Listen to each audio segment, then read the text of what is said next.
মদের ভাটি ভাঙল পুলিশ। বাঁকুড়ার বিষ্ণুপুরে পুলিশের অভিযান, নষ্ট করে দেওয়া হলো 1000 লিটারের বেশি চোলাই মদ।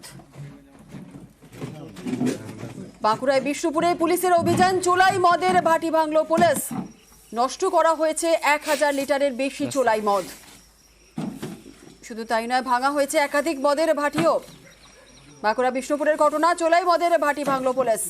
নষ্ট করে দেওয়া হলো 1000 লিটারের বেশি চোলাই মদ। দেবব্রত রয়েছে, আরো বিস্তারিত বলবে। দেবব্রত, কি জানা যাচ্ছে? একেবারে চোরেলা, দেখো বলাই চলে যে বড়সড় সাফল্য বিষ্ণুপুর থানা পুলিশের। কারণ পুলিশের কাছে গোপন সূত্রে খবর আসে বিষ্ণুপুর থানা এলাকার মরার গ্রাম পঞ্চায়েতের খোলামুড়িয়া এবং গোড়াবাগান এলাকায় বেশ কিছু অসাধু ব্যক্তি দিনের পর দিন চোলাই মদের ভাটি থেকে চোলাই মদ তৈরি করে বিক্রি করছিল। এই অসামাজিক কার্যকলাপ দীর্ঘদিন ধরে চলছিল। এবার অভিযান চালায় বিষ্ণুপুর থানার পুলিশ। সেখানে গিয়ে একাধিকে চোলাই মদের ভাটি ভেঙে গুড়িয়ে দেয়। 1000 লিটারেরও বেশি চোলাই মদ বাজেয়াপ্ত করে পুলিশ। পাশাপাশি মদ তৈরির যে কাঁচামাল, সেই কাঁচামাল নষ্ট করে দেওয়া হয় পুলিশের পক্ষ থেকে। ধন্যবাদ।